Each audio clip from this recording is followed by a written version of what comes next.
za Haleluya Amina TV, mbanje kubasuhuza ntabwo twari duherukanye, ariko uyu munsi umwami Imana yacu yongeye yanshoboje kuboneka kugira ngo tugirane ikiganiro. Uyu munsi turaganira ibintu bikomeye cyane, byisha abantu, bigiye kurimbura urubyiruko, bigiye kurimbura abagabo, bigiye kurimbura abasore. Ibyo bintu ni ibiki? Kandi bene data, ntarinjira mu cyigisho, mbanje no kubashimira uburyo mugenda mushyigikira, mudutera inkunga, muduha ibitekerezo. Nukuri Imana namwe ijye ibaha umugisha. Ndabashimiye cyane rwose uburyo mukurikirana ibiganiro byacu dushyiraho, kandi nibyo rwose ijambo ry'Imana yavuga ngo hariya muri Bibiliya urupapuro rubanza ngo abantu b'iki gihe bakeneye ijambo ry'Imana. Abantu rero b'iki gihe bakeneye ijambo ry'Imana bene data, kuko agakiza kari hafi gusohora. Yesu Kristo ari hafi kugaruka gutwara umugeni we, kandi azajyana biteguye, azajyana abihannye ibyaha.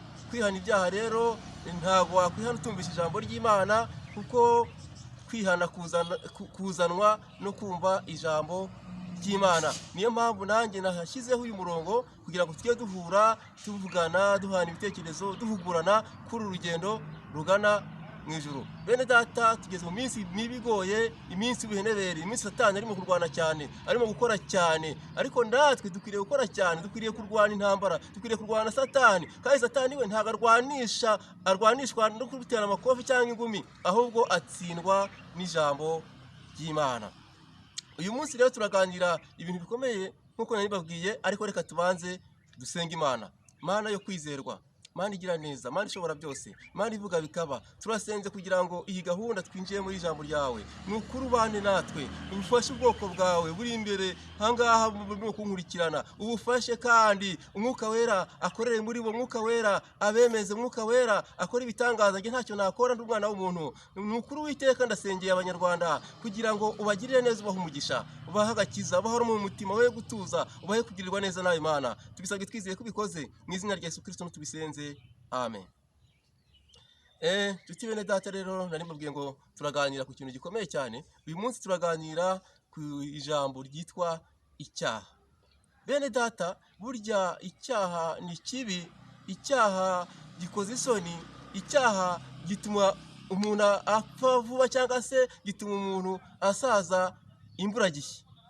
Bene data, ndagira ngo iri somo tuze kurisoza ufashe umwanzuro wo kureka icyaha. Icyaha ntabwo kirobanura, ntabwo kigutinya kuko uri umusore, ntabwo kigutinya kuko uri umugabo, ntabwo kigutinya kuko uri umuyobozi w'idini, ntabwo kigutinya kuko uri umuyobozi wa leta, ntabwo kigutinya kuko ufite ibiro byinshi. Icyaha nta muntu wese kitageraho. Turi burebere hamwe uko icyaha cyaje mu isi.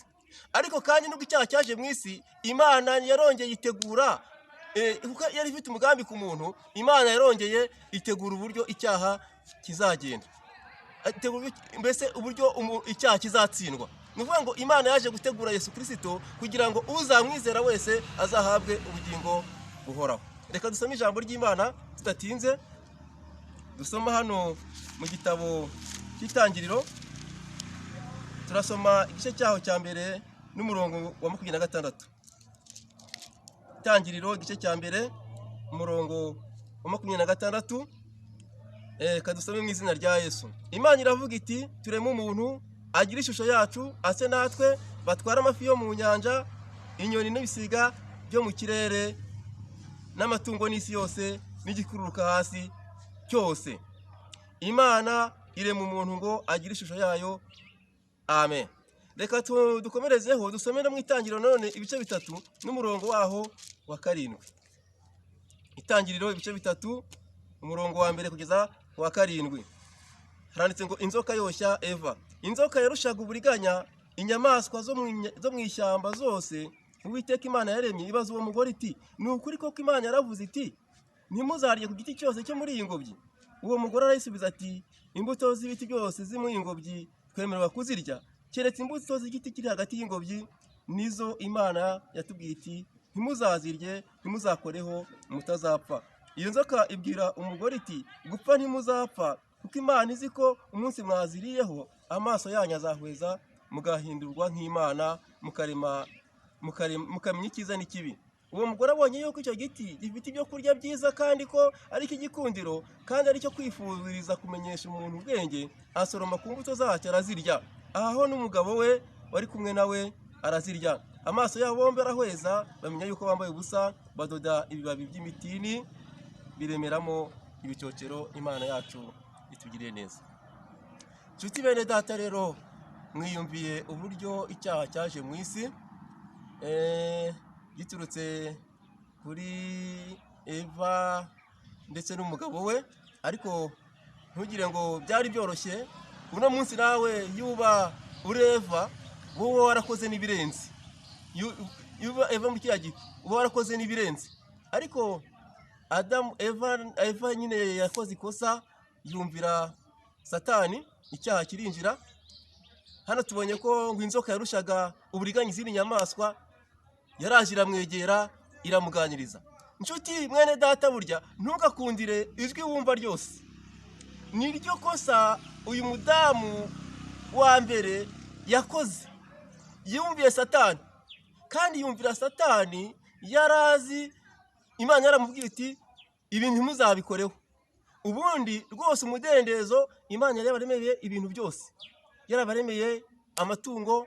Ngira ngo nkuko mubizi, Bibiliya itwereka ko umuntu ari we waremwe mbere, waremwe nyuma y'ibindi biremwa byose. Imana yarabanjire mu bintu byose, ibishyira kuri gahunda. Noneho Imana nayo ihitirema n'umuntu kugira ngo abiyobore. Ariko Satani kuko yanga umuntu, kuko muri Imana yari yaremye umuntu mu ishusho ryayo, mu buryo bw'umwuka, umuntu burya wa mbere yasaga n'Imana, mbese yari afite ubushobozi bwose bwo gusa n'Imana. Ariko umuntu amaze gukora icyaha, yahise ahinduka mubi, yahise ahura n'umuvumo. Abantu benshi bavuga ko ngo icyaha Eva yakoze ngo ari ubusambanyi, ariko bene data, ndababwiza ukuri yuko ntabwo ari ubusambanyi Eva yakoze. Kubera iki? Kubera ko Eva yari afite uburenganzira bwo kubana n'umugabo we, yari afite uburenganzira bwo kubana n'umugabo we. Hano tubona ko ngo icyo giti cyari cyiza, cyamenyeshaga ubwenge, gifite ibyo kurya byiza. Igihe cyarageze ngo rero arasoroma ararya, amaze kuryaho aherezaho n'umugabo we, nawe ararya. Ikosa Eva yakoze nuko yabanje kumvira Satani. Iryo kosa rwose ni ikosa yakoze, kuko ubundi ntiyagombaga kumvira Satani, ntiyagombaga kumunesha, kubera ko Imana yarabwiye ati iki giti ibindi byose murabyemererwa, ariko iki giti kimenyesha icyiza n'ikibi, dore ntimuzagikoreho, ntimuzakiryeho. Kandi koko bose bamaze kukiryaho bahuye n'ibibazo, bahise bamenya ko bambaye ubusa. Ari naho abantu bamwe bibeshyera ngo ubwo ni icyaha cy'ubusambanyi bari bakoze. Batangira kugira gute? Batangira kwidodera ibicocero, batangira kwiremera ibicocero, batangira gufata ibibabi by'ibiti. Birashoboka ko nawe wakora icyaha ugatangira ukajya widodera ibicocero. Kwidodera ibicocero se ni gute? Kwidodera ibicocero ni ukujya ushobora gukora icyaha ugashaka kujijisha, ugashaka ukayobera mu mirimo itandukanye, ukaba wajya mu bwirizabutumwa, ukaba wajya mu buririmbyi, ukaba wajya ahantu hatandukanye, kugira ngo ukaba watanga imisanzu myinshi, ukaba watanga amaturo menshi, kugira ngo ahari icyaha kibashe gusibangana. Ariko mwene data, imbere y'Imana icyaha kigaragara nk'uwambaye ubusa. Mwino minsi rero ibyaha bireze, Satani arimo arakora cyane, Satani arashaka ko twarimbuka. Ariko Imana ishimwe kuko yaje gutanga Kristo. Uyu muntu Imana yaremye mbere, ari we Adamu na Eva, bamaze gukora icyaha bahuye n'ibibazo. Ubundi umuntu ntiyagombaga kuvunika, ubundi umuntu ntiyagombaga kubyara ababaye. Ariko mwino minsi abantu barabyara kubera ingaruka z'ibyaha nyine, abantu barabyara bababaye, umuntu ararya avunitse, ibintu birahenda ku masoko. Mbese ibyo byose ni ingaruka z'ibyaha. Aba bantu ba mbere bahuye n'ingaruka zikomeye cyane, kuko bakimara gucumura Imana ije kubareba, ije kubasura, ije kubaganiriza, batangiye kuyihisha. Ndetse Imana irabaza iti se bite byanyu ntarimo kubabona? Ati oya twambaye ubusa ntabwo watubona, nyine twakoze icyaha twambaye ubusa. Ati mbese mwariye kuri cya giti nababujije? Umwe atangira gutanga impamvu, ati ya nzoka rero waremye niyo yatumye yaje iranganiriza, yaje iranshuka, none nariyeho ndetse n'umugabo wanjye namuhaye. Umugabo nawe ahageze, Imana imubwira ati Adamu bite ko nari nakubujije kujya ku giti? Ati reka da. Ati wa mugore rero waremye burya niwe wampaye, yasoromye arama nanjye ndarya. Ariko icyo giti kimenyesha icyiza n'ikibi, mu by'ukuri cyari cyiza pe. Yaracyitegereje, akireba umubyimba, akireba ibibabi, akireba imbuto ukuntu zitukura, akireba mbese asanga aricyo kuribwa koko. Ariko nyamara Imana yari yarakibabujije. Imana yarabwiye ati ntimuzakirye. Ariko Satani amwica mu bwonko, ati impamvu Imana yarababujije kukirya ni ukugira ngo mutazamera nkayo, ni ukugira ngo mutazarema. Adamu Eva aritegereza kuko aravuga ati ariko siko bishoboka kuba ari byo, bishobora kuba ari byo. Ati wa muganye reka nyirinde, ndabona kiryoshye cyane, cyari igiti cyo kwifuzwa. Imana yari ihageze ibabazwa n'uburyo yari yarabigishije, yari yarababwiye ati ntimuzakoreho kuko nimugikoraho muzapfa. Satani rero araza azana urushungano aravuga ati reka da, gupfa ntago muzapfa. Oya Imana irababeshya, oya Imana ntishaka ko mumera nkayo, Imana ishaka ko muzarema. Imana itugiriye neza bene data, bakozi b'Imana, bakristo bene data, wowe wakiriye agakiza, wowe utarakakira, Imana iragukunda. Nubwo bakoze ibyaha bakirukanwa mu Edeni, Imana yo ntago yabaretse, kuko Bibiliya iravuga ngo tureme umuntu agire ishusho nk'imwe yo muri twe. Ntugira ngo Imana ijya kurema umuntu yari yonyine. Yesu yari ahari, umwuka wera yari ahari, ariko bene data byose bihwanye n'Imana imwe. Imana iracyagukunda. Wowe urimo kunkurikirana, Imana iragukunda. Wa mubyeyi we, wa mugabo, nubwo twakoze ibyaha, ijambo ry'Imana tubwira ngo abantu bose bakoze ibyaha ntibashyikira ubwiza bw'Imana, ariko Imana yateguye Yesu kugira ngo aze kuducungura. Ijambo ry'Imana rikatubwira ngo kuko Imana yakunze abari mu isi cyane, byatumye itanga umwana we w'ikinege kugira ngo umwizera wese atarimbuka. Bene data rero, Imana yacu iracyadukunda. Ikosa rindi uriya mubyeyi cyangwa se mudamu yakoze nuko atizeye Imana. Ntago yizeye ibyavuzwe n'Imana, ntago yagize kwizera, yarashidikanyije. Satani rero nawe hari igihe ajya gusanga akakwereka umugore mwiza, ati uriya mugore ni mwiza, ukamwitegereza, akakwereka ati uriya musore ni mwiza, dukwiriye gukora ibyaha, dukwiriye gusambana. Ibyaha by'ubusambanyi mwino minsi bene data bireze, ariko ndakwinginze kugira ngo wirinde, urwanye intambara nziza, ukunde gusenga Imana, ukunde gusoma ijambo ryayo, ukunde kugirwa inama, ukunde guca bugufi, ukunde kwihana, ukunde gukizwa neza, ukunde, kuko indi mirimo yose wakora udakijijwe neza ni ukwidodera ibicocero.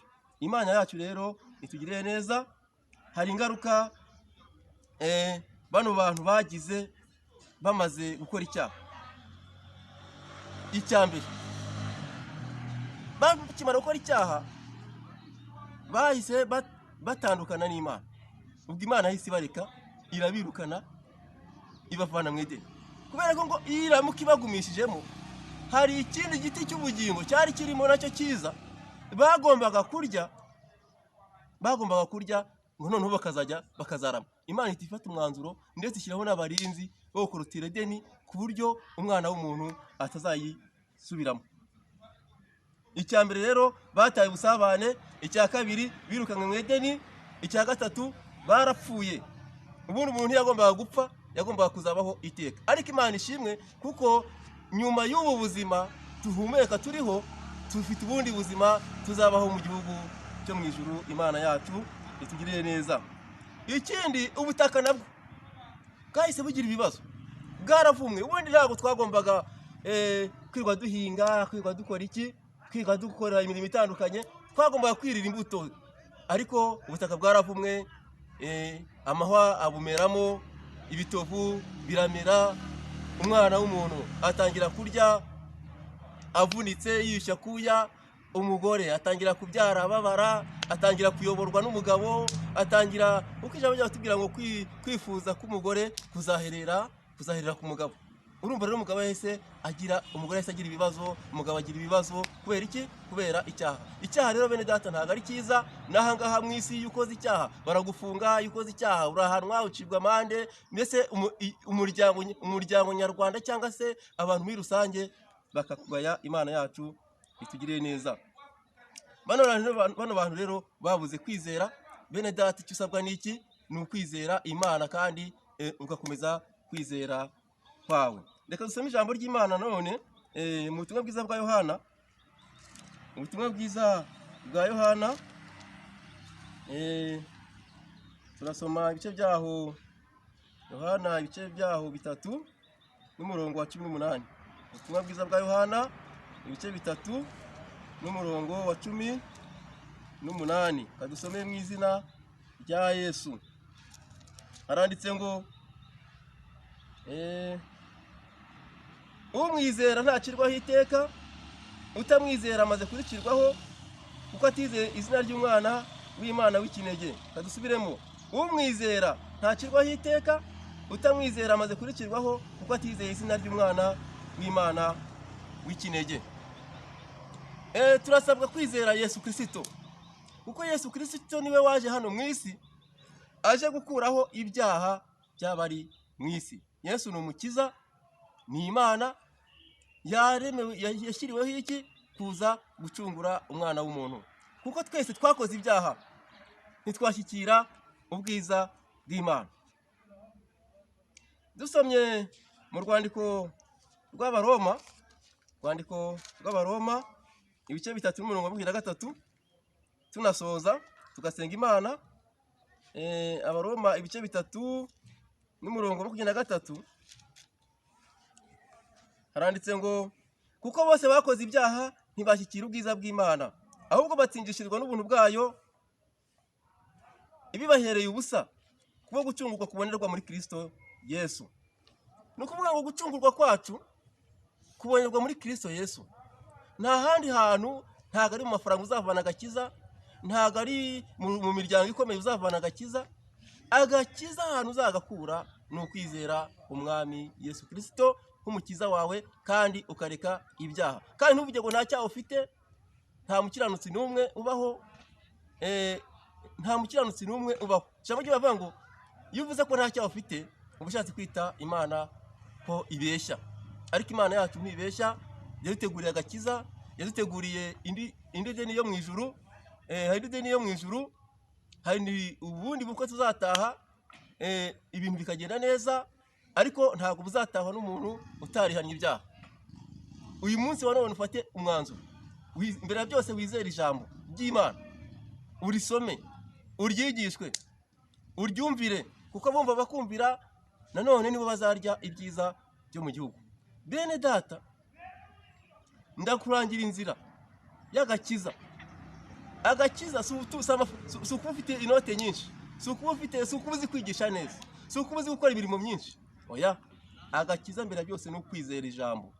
Ijambo ry'Imana rikatubwira mu butumwa bwiza bwa Yohana none igice cya mbere ngo mbere na mbere hariho ijambo, ijambo akaba Imana, kandi ijambo akaba kumwe n'Imana. Iri katubwira none kandi ngo abamwemeye bose bakizera izina rye, abo ngabo yabaye ubushobozi bwo kuba abana b'Imana. Imana yacu itugirire neza. Turasomye hariya mu Baroma ibice byaho 3:23, abantu bose bakoze ibyaha ntibashyikira ubwiza bw'Imana. Mwene data, wowe urumva mwino minsi uri umukiranutsi, urumva mwino minsi urupfu ruje wajya mu ijuru, cyangwa se wataha ubwo bukwe, wazaba mwiri ya Siyoni nshya, wazaba mwiri ya deni Imana yatubikiye mu bwami bwo mu ijuru, urumva wazayibamo? Imana yacu itugirire neza. Aka ni akanya kawe unkurikiranye k'uyu murongo w'ivugabutumwa, ibi nabyo biri mu mugambi w'Imana, kuko Bibiliya tubwira ngo Yesu najya kugaruka, ijambo ry'Imana cyangwa se ubutumwa bwiza buzabanza bugere ku muntu wese. Ariko se urumva Yesu no munsi aramutse aje yasanga uri maso? Urumva Yesu aramutse aje yakujyana? Imana rero iguha umugisha.